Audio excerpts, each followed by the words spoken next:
कल्पना कीजिए, आपको अब सुबह सूरज निकलने से पहले फैक्ट्री पहुंचना है और रात को अंधेरा होने के बाद घर लौटना है। न छुट्टी, न आराम, न परिवार के लिए समय। हकीकत में 19वीं सदी में दुनिया के करोड़ों मजदूरों की जिंदगी कुछ ऐसी ही थी। कारखानों में लोगों से रोज 14 से 16 घंटे तक काम कराया जाता था। बच्चे तक फैक्ट्रियों और खदानों में झोंक दिए जाते थे। लेकिन फिर शुरू हुआ एक ऐसा आंदोलन जिसने पूरी दुनिया की काम करने की व्यवस्था ही बदल दी। उस आंदोलन के केंद्र में बस यही आवाज थी, 8 घंटे काम, 8 घंटे आराम और 8 घंटे अपने जीवन के लिए। आज के इस वीडियो में हम जानेंगे 8 घंटे काम के अधिकार की शुरुआत कैसे हुई, दुनिया में कहां-कहां बड़े आंदोलन हुए, शिकागो का हे मार्केट कांड क्या था और क्यों 1 मई को मजदूर दिवस के रूप में मनाया जाता है, और आज कैसे इन सबको ताक में रखकर बीजेपी ने भारत में नए श्रम कानून लागू किए। मजदूरों के मसीहा बाबा साहेब डॉक्टर भीमराव अंबेडकर को भी याद करेंगे। मैं आकृति और आप देख रहे हैं MNT न्यूज नेटवर्क। 18वीं और 19वीं सदी में यूरोप में औद्योगिक क्रांति आई, नई मशीनें लगी, बड़े बड़े कारखाने बने, उत्पादन तेजी से बढ़ने लगा। लेकिन इस विकास की सबसे बड़ी कीमत मजदूरों ने चुकाई।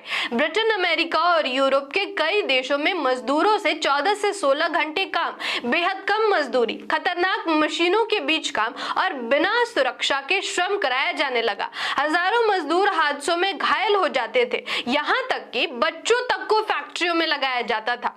उसी दौर में पहली बार मजदूरों ने सवाल उठाना शुरू किया।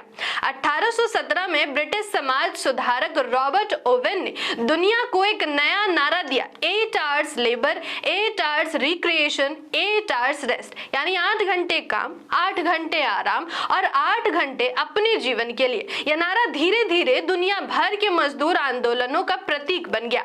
आज भारत में बीजेपी सरकार ने काम के 8 घंटे से बढ़ाकर 12 घंटे करने का कानून बना दिया। 1856 में ऑस्ट्रेलिया के मेलबर्न में निर्माण मजदूरों ने बड़ा आंदोलन शुरू किया। राजमिस्त्री और निर्माण श्रमिक काम छोड़कर सड़कों पर उतर आए। उनकी मांग थी बिना वेतन कटौती के 8 घंटे कार्य दिवस। लंबे संघर्ष के बाद मजदूर जीत गए। इसे दुनिया की पहली बड़ी सफलता माना जाता है, जहां 8 घंटे काम की मांग स्वीकार हुई। 19वीं सदी के अंत तक अमेरिका तेजी से औद्योगिक देश बन रहा था, लेकिन मजदूरों की हालत बेहद खराब थी। फैक्ट्रियों में 12 से 16 घंटे काम, बेहद कम मजदूरी और कोई सुरक्षा नहीं। 1866 में अमेरिकी मजदूर संगठनों ने राष्ट्रीय स्तर पर 8 घंटे काम की मांग उठाई। धीरे धीरे यह आंदोलन पूरे अमेरिका में फैल गया। अब आते हैं इतिहास की सबसे महत्वपूर्ण घटनाओं में से एक पर। 1 मई 1866 अमेरिका के लाखों मजदूर हड़ताल पर उतर आए। उनकी मांग सिर्फ एक थी, 8 घंटे कार्य दिवस लागू करो। शिकागो इस आंदोलन का केंद्र बन गया। 4 मई 1866 को हे मार्केट अफेयर के दौरान मजदूर सभा चल रही थी, तभी वहां बम विस्फोट हुआ। इसके बाद पुलिस ने गोलीबारी शुरू कर दी। कई मजदूर और पुलिसकर्मी मारे गए। घटना के बाद कई मजदूर नेताओं को गिरफ्तार भी किया गया, कुछ को फांसी तक दे दी गई। लेकिन यही घटना दुनिया के मजदूर आंदोलन का प्रतीक बन गई। हे मार्केट घटना मजदूरों के अधिकारों और सभा करने की स्वतंत्रता के संघर्ष का प्रतीक बन गया। इसने 1 मई को मनाए जाने वाले अंतर्राष्ट्रीय मजदूर दिवस या मई दिवस के वैश्विक आयोजनों को प्रेरित किया, जो मजदूरों के लिए न्याय और नागरिक स्वतंत्रता की लड़ाई की याद दिलाती है। 1889 में अंतर्राष्ट्रीय समाजवादी और मजदूर संगठनों ने फैसला किया कि हर साल 1 मई को मजदूर दिवस मनाया जाएगा। यह दिन शिकागो आंदोलन और हे मार्केट शहीदों की याद में चुना गया। आज दुनिया के अधिकांश देशों में इंटरनेशनल वर्कर्स डे मनाया जाता है। प्रथम विश्व युद्ध के बाद 1919 में इंटरनेशनल लेबर ऑर्गेनाइजेशन यानी ILO की स्थापना हुई। ILO ने 8 घंटे प्रतिदिन और 48 घंटे साप्ताहिक कार्य को श्रमिक अधिकार के रूप में मान्यता दी। धीरे धीरे कई देशों देशों ने इसे कानून बना दिया। संयुक्त राष्ट्र के लगभग 193 सदस्य देशों में से 150 से अधिक देशों में किसी न किसी रूप में 8 घंटे कार्य दिवस या 40 से 48 घंटे साप्ताहिक कार्य समय का प्रावधान मौजूद है। आखिर ऐसा क्यों जरूरी हो गया कि काम के घंटों को 8 घंटे से अधिक नहीं किया जाना चाहिए?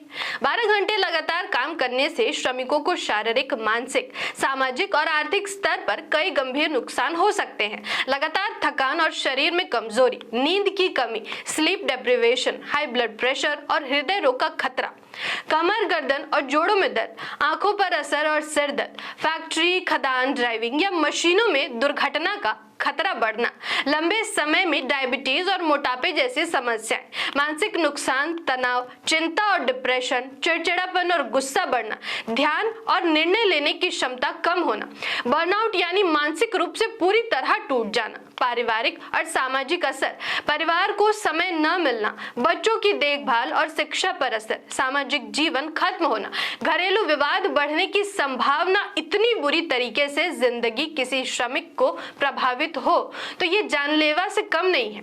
इसलिए इतिहास में इतने बड़े बड़े आंदोलन हुए कि काम करने के घंटों का समय 8 घंटे से अधिक न हो। भारत में 8 घंटे काम करने का इतिहास एक बार संक्षिप्त में जान लेते हैं।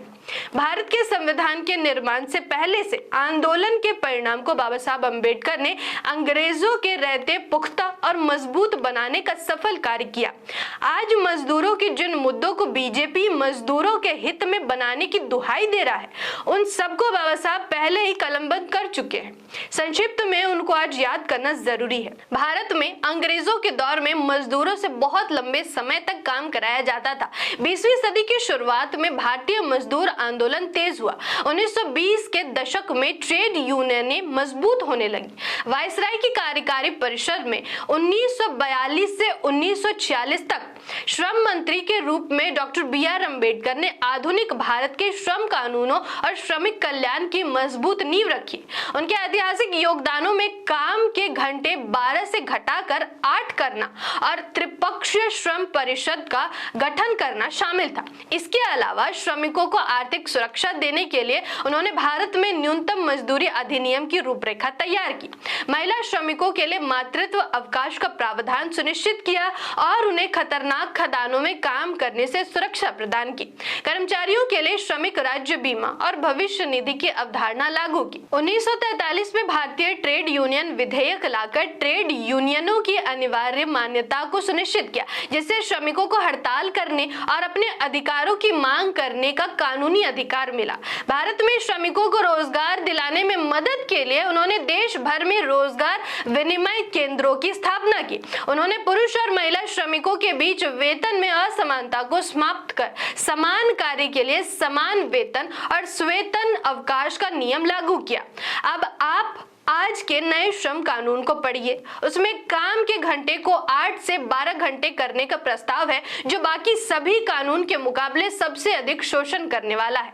इस वीडियो का विश्लेषण का निष्कर्ष यही है कि कितने आंदोलन और संघर्ष से काम के घंटों को 12 से 8 किया गया, मगर ब्राह्मण बनिया गठजोड़ वाली बीजेपी सरकार ने इसको खत्म कर अमानवीय कानून लाने का दुस्साहस किया है। इसका विरोध सभी मजदूर, युवा, महिला, कर्मचारी, किसान को मिलकर करना है और ये भी ध्यान रहे कि आने वाले सभी चुनावों में बीजेपी को साफ करना बहुत जरूरी हो गया है।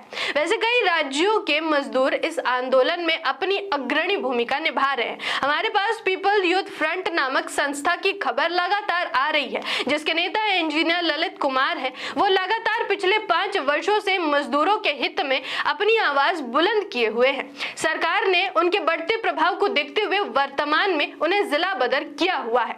अब उत्तराखंड में चुनाव है। जनता को ललित जी के समर्थन में बीजेपी कांग्रेस को सत्ता से बेदखली के लिए गोलबंद हो जाना चाहिए। आपको हमारा विश्लेषण कैसा लगा कमेंट बॉक्स में जरूर बताएं। जय मजदूर, जय किसान, जय भीम, जय मूल निवासी, जय संविधान, जय लोकतंत्र। आपसे अपील, साथियों, MNT न्यूज नेटवर्क कोई बड़े पूंजीपतियों का मीडिया नहीं, बल्कि मूल निवासी बहुजन समाज की अपनी आवाज है। हमारी टीम दिन रात मेहनत करके उन मुद्दों को सामने ला रही है जिन्हें मुख्य धारा का मीडिया अक्सर दबा देते हैं। हम सामाजिक न्याय, शिक्षा, अधिकार, संविधान और मूल निवासी बहुजन महापुरुषों की विचारधारा को हर घर तक पहुंचाने का संघर्ष कर रहे हैं। लेकिन ये लड़ाई सिर्फ हमारी नहीं, पूरे समाज की है। इसलिए हमें आपके साथ और सहयोग की जरूरत है। आपका एक शेयर, एक कमेंट और एक सब्सक्राइब बहुजन समाज की आवाज को और मजबूत बना सकता है। MNT न्यूज नेटवर्क को सब्सक्राइब करें, लाइक और फॉलो करना ना भूलें। साथ ही बेल आइकॉन दबाकर जन जागृति की मुहिम में जुड़े रहें।